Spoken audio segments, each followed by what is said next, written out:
Welcome everyone again. Today, our speaker is Anne. Anne Laure Humbert is Professor of Gender and Statistics and co-director of the Center for Diversity Policy Research and Practice at Oxford Brookes University. Anne has worked extensively on developing methodologies and indicators for measuring gender equality, and recently she has contributed to the Horizon 2020 funded project UniSAFE, which seeks to measure and address gender-based violence in higher education in Europe. The title of today's presentation is Methodological Approaches to Intersectional Quantitative Analysis, Illustrations using the UniSAFE Survey on Gender-Based Violence in Universities. Over to you, Anne. Yes, thank you very much, UniSAFE, for this very, very nice introduction. Let me start sharing the screen. Okay, it's working.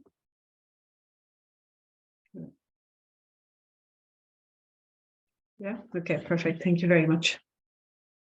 So it is a real pleasure to be here today. I just really always loved the FemQuant network meetings. I just only regret a little bit the time when we were meeting in person, though it's just very nice to have an online format as well, because I recognize that it allows many of us to actually participate in a way that we might not be otherwise able to do. For me, FemQuant means a lot because I'm a statistician, I'm a social scientist, I am a gender scholar, and sometimes I'm just finding that the spaces in which I go are not always just somewhere where I necessarily find my tribe. In FemQuant, I always was able to find a number of people with whom I could just share my experiences and my frustrations and the small, nice and bad things that were happening in relation to the research work that I was doing. So when I was asked to speak about the work that I'm doing at the moment, I just saw it really as an opportunity to have a call for interested people to join me in understanding how we might want to do better analysis, so better quantitative analysis from an intersectional point of view. So I'm not going to necessarily give you all of the answers on how to do this. I think it would be much beyond the scope of what we can do in a presentation like this, but to actually show you what I have been working on, what I have discovered, what I have been reading, and the applications that this has in the work that I have been doing on gender-based violence in universities in the last couple of years. So just to start with, I wanted to start with talking a little bit about intersectionality theory, just for us to just be on the same page before we talk about how we might transpose that into quantitative analysis. So when we look at the basic tenets of intersectionality theory, it's really about inequalities shaped by gender, but also other identities that together create multiple and intersectional forms of discrimination and disadvantage. And if we read into this, we see this, we can interpret that at a very individual level. So this is about the identities that we have as persons, our individuals. But we also need to recognize that inequalities are shaped by different axes of power among different sets of social relations. So the identities that we might have at individual levels, so for example, for me, I'm white, I'm a woman, just this is something that is not only something that I hold at my own personal level, but something that is part of a wider set of social relations, in the sense that it's characteristics that might be shared by different groups that may or may not be similar to me, and that our experiences are going to be shaped by power. So certainly as a white person, I am in the privileged group, but as a woman, I might be in a more minoritized group. So when we take an intersectional perspective, for me, that means examining various positionalities and without losing sight of the actions of the powerful. So really always just bearing in mind what might be happening at an individual identity level and how that is shaped by something that is more structural in nature. So in terms of intersectionality and quantitative methods, And one of the main questions for me was how to reconcile intersectionality theory with the requirements of quantitative methods. And I'm sure I'm not alone here, but I found myself many times just going into gender seminars and just interacting with colleagues, where as a quantitative researcher, I was very much in the minority, and sometimes really felt that it's just like that quantitative methods were not very well understood, or sometimes even rejected. And there's been a lot written about this and about just the need to reconcile qualitative and quantitative approaches, but that remains a reality. But I really think there is a great space for dialogue between quantitative and qualitative methods, and that both can really make a contribution to intersectionality theory. And this is just, we need to ask ourselves about whether taking a categorical approach, whether that risks overstabilizing the groups that we're looking at, and in the process, whether we might essentialize or verify the differences in the social relations that we're measuring in the first place. And that's very often criticism that we face by researchers, qualitative and quantitative alike. So something that as quantitative researchers, I think we really need to reflect upon. But instead, I think we can also reflect on whether we can regard intersectional categories as heuristic devices. So by this, I mean being pragmatic and looking at intersectional categories as tools that are going to allow us for analysis of structural inequalities. So understanding intersectional categories as what they are, just categories that are not perfect, but that can allow for understanding what to do about reaching more equality generally. I was looking at transposing intersectionality into quantitative analysis, and in particular, just thinking about what the traditional methods that I have been using or others have been using to look at intersectionality. And we find that traditional methods often very much rely on cross-tabulations, differences between means regression analysis, and so on.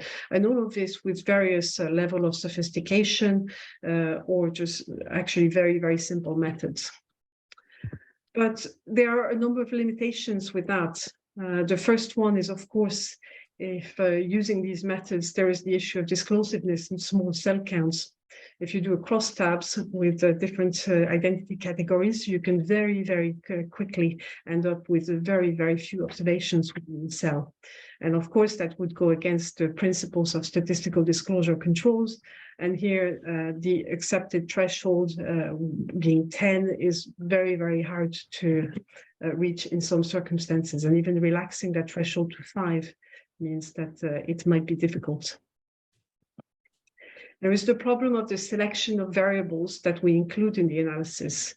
And here again, in statistics, in modeling, we talk about the principles of parsimony. So just trying to have models that have as few variables as possible, but yet explain as much as possible. And that is to some extent countering what we want to do with intersectionality. The fact that a lot of these methods focus on means and don't actually look so much at heterogeneity. So even if we have standard deviations and variance, we might not report them or we might not analyze them any further. And then the emphasis on having additive terms in the modeling that we do.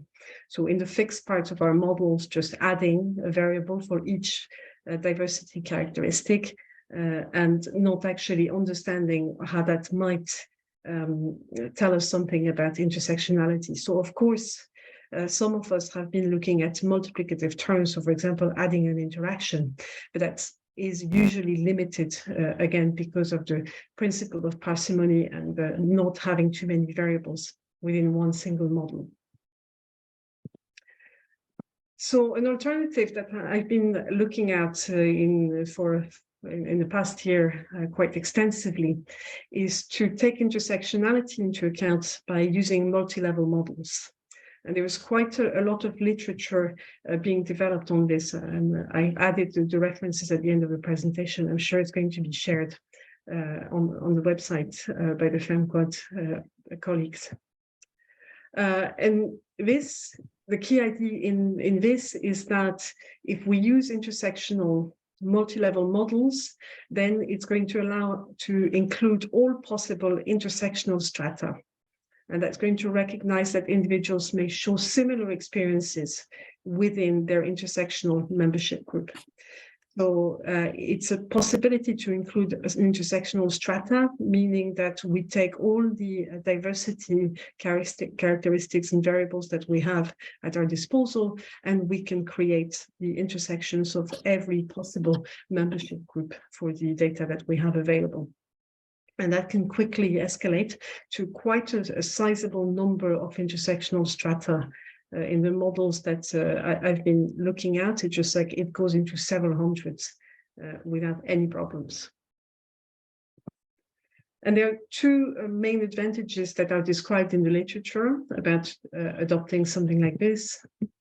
The first one is that there is no need to rely on the creation of a reference category against which we measure other identity groups.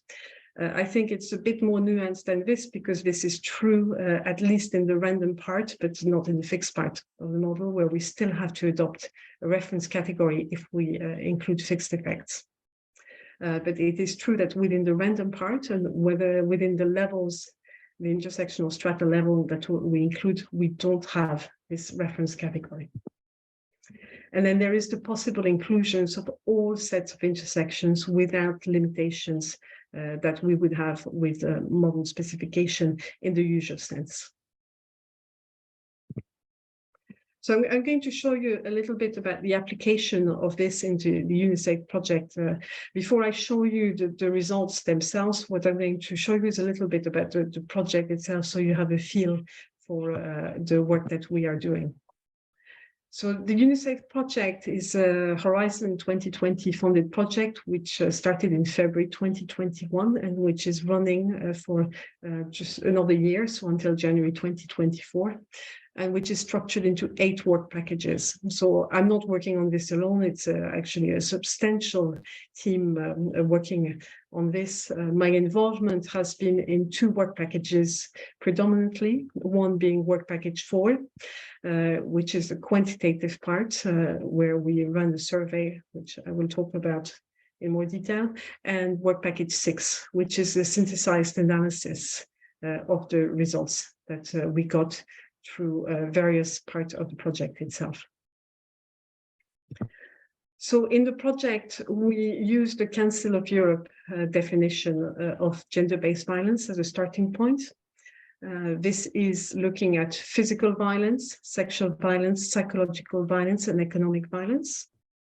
But we also add forms of violence that we think are very relevant, particularly for the context of universities and other research organizations, such as sexual harassment and online violence, which is becoming a new form of violence, which is using the digital world as a new modality of violence. What we see is that all forms of gender-based violence are interrelated, and certainly this is showing in the assessments, the statistical assessments that we've been making of this. And we're not only looking at gender-based violence and conflating it with violence against women. So we're very much looking at gender-based violence in relation to what happens to different gender identities, so, but also from an intersectionality perspective. So to do this, what I'm looking at is the UniSAFE survey dataset. This is a survey which is the largest cross-cultural survey in Europe in the research sector on gender-based violence that has been conducted to date. We have collected over 42,000 responses in 14 different languages, with a focus on experiences of gender-based violence, which was looking at based on the mapping of existing questionnaires and other surveys at international and national level that had been conducted.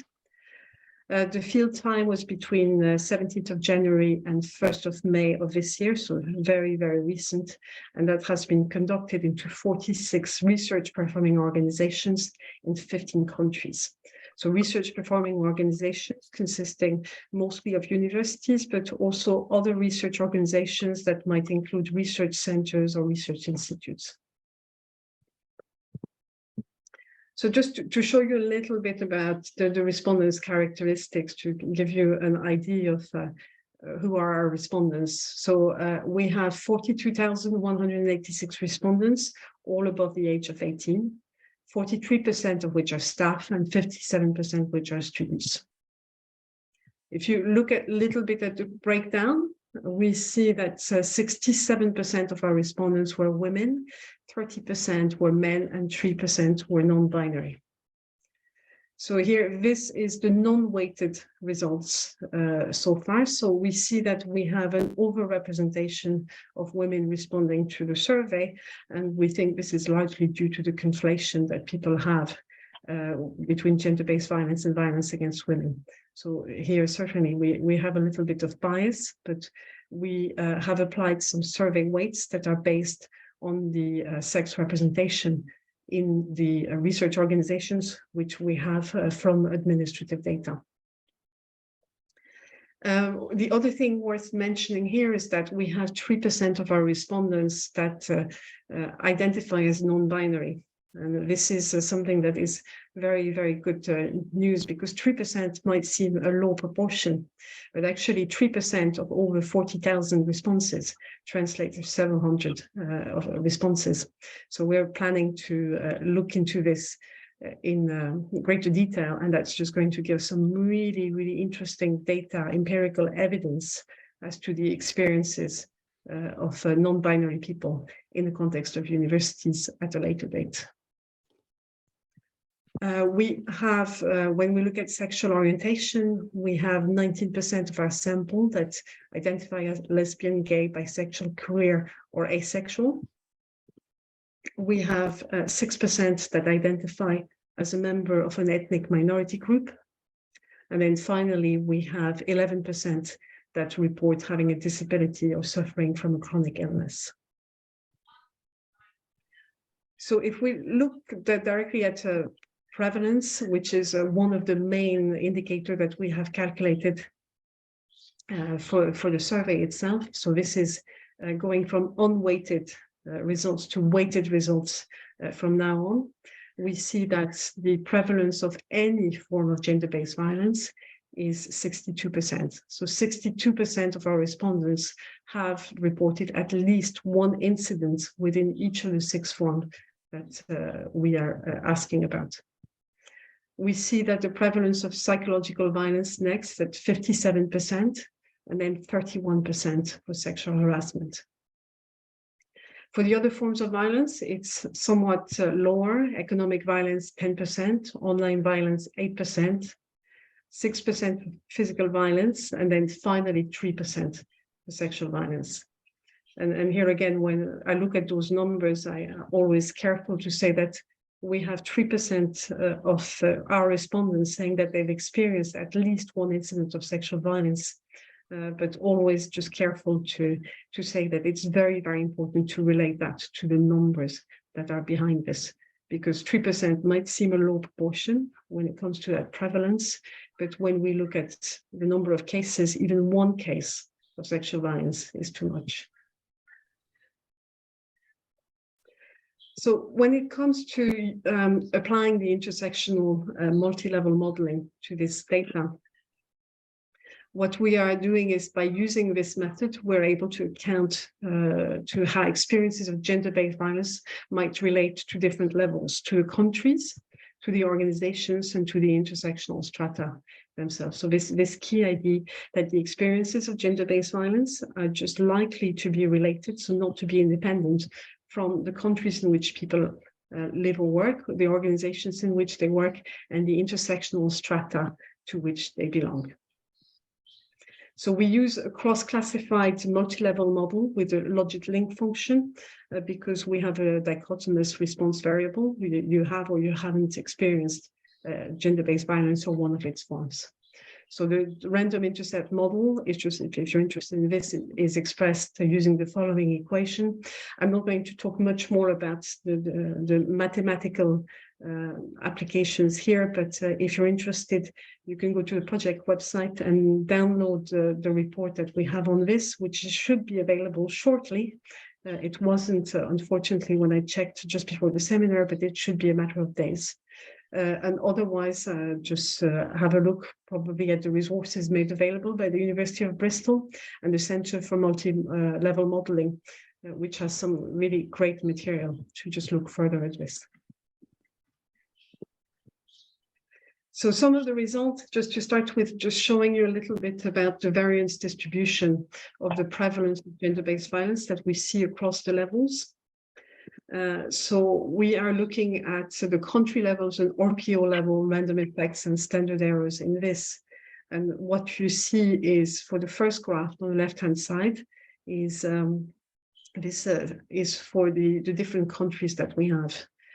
So 15 countries, and with very, very little variation in the prevalence of gender-based violence across countries. If you look at the graph to the right, we see something similar. We see that there is actually also very, very little variation when it comes to the prevalence of gender-based violence across the different institutions that we have surveyed. So this is just the main result of that is speaks really to the universal nature of gender-based violence in the context of universities and other research organizations. But even that in itself is just a very, very interesting finding, because when we started this research, we weren't sure whether to expect that there would be major differences between countries or between institutions themselves.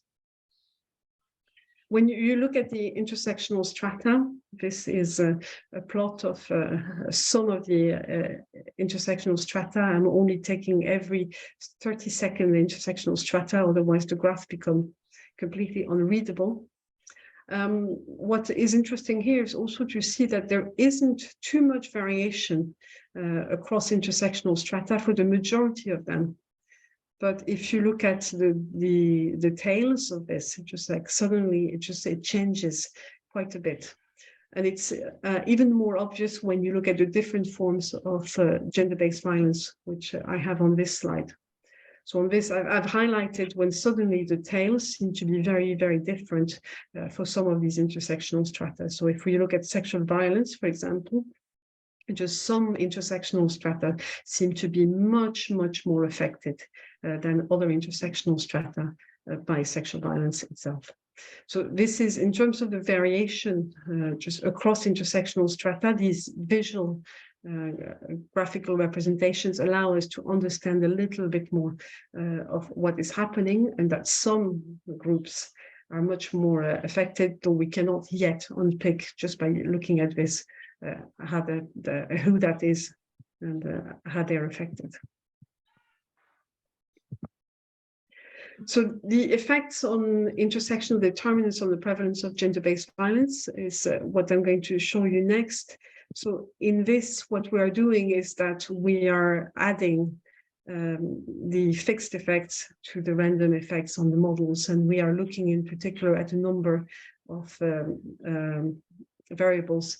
So we're interested in looking at the effects of being a member of staff or students, the effect of gender identity, whether the current gender of the respondent is the same as their sex at birth as a proxy for trans status, their sexual orientation, whether they report a disability or chronic illness, whether they belong to an ethnic minority group in the country in which they reside, whether they have international status, so meaning international or domestic student or staff, for example, their age, a number of functional aspects of diversity. So, for example, whether they're academic or non-academic staff, the contract type that they might have, their contracted working hours, or their academic grades.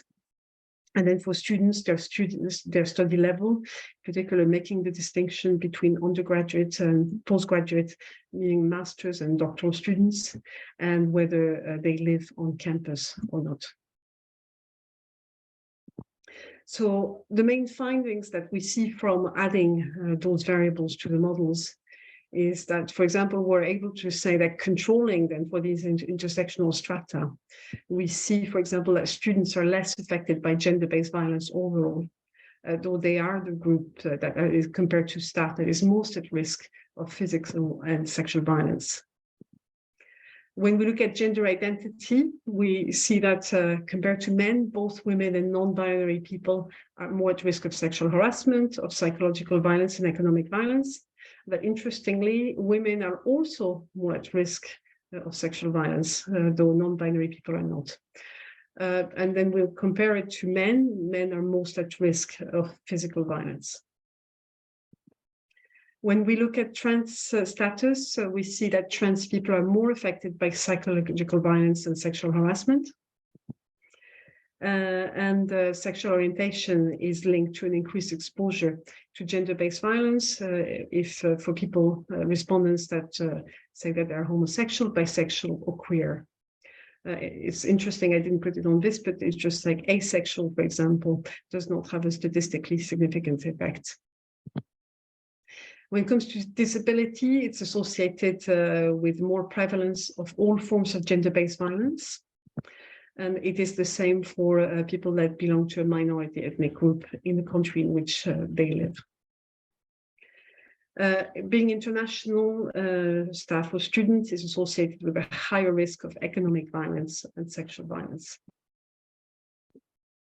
And then with age, with increasing age, there is an association with lower prevalence of most forms of gender-based violence.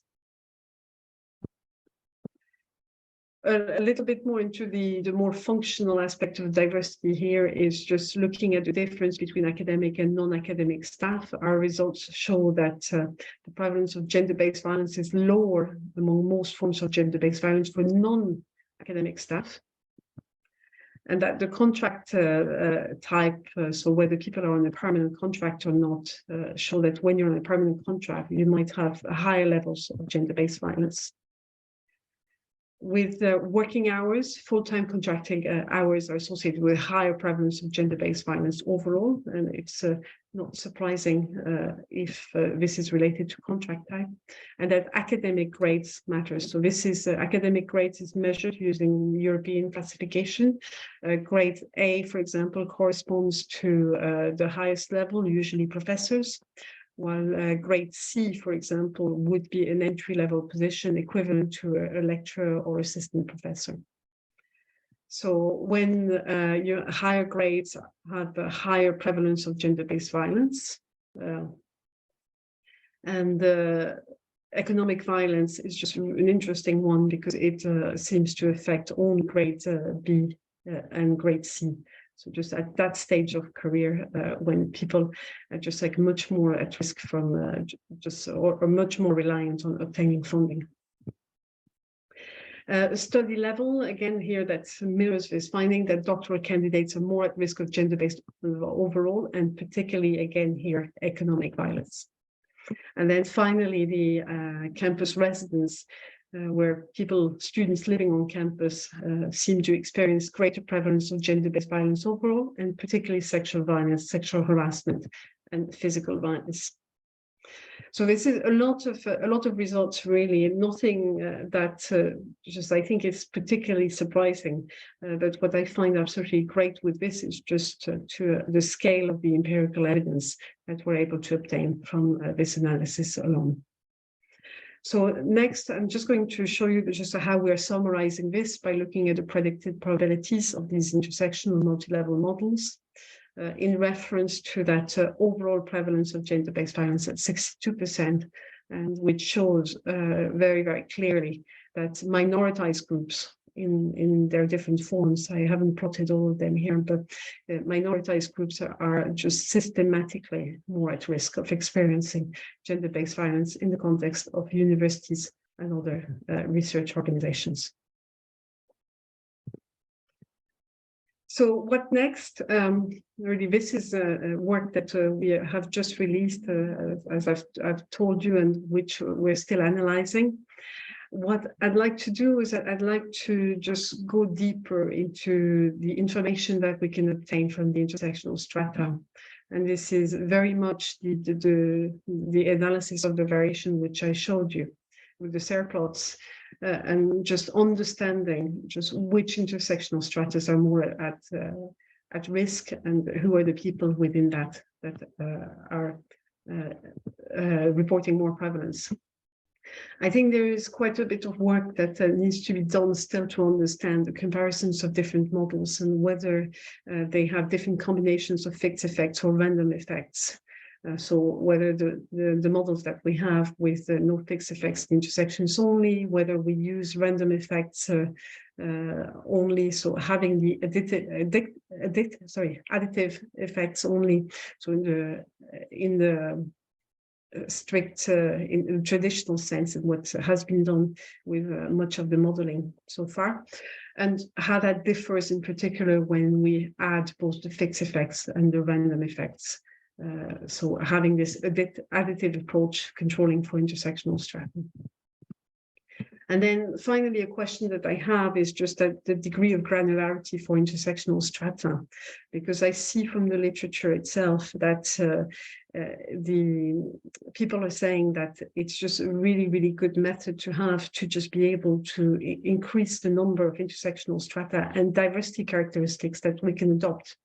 But I would like to explore that methodologically a little bit further, because if the intersectional strata get too small, if the number of people within the intersectional strata get too small, you can show mathematically that that actually will revert to the grand mean. So actually the power of what you can say from this might be a little bit too limited. So I think there's just really some further sensitivity work to be done to see what's happening there. So really the objective of my presentation today was to show you where I'm at. So it could be that some of these answers are already in papers that they have, or that some of you are interested in just working together on these methods, on these data sets or your own data sets. And if that's the case, I would just really, really like to hear from you and to hear any ideas that you have in how we could use multi-level intersectional models to just say something more powerful and more impactful in terms of intersectionality, and just really have work that is informing feminist analysis much better. So I'll leave it there, and thank you very much to FemQuant for the invitation to be here today.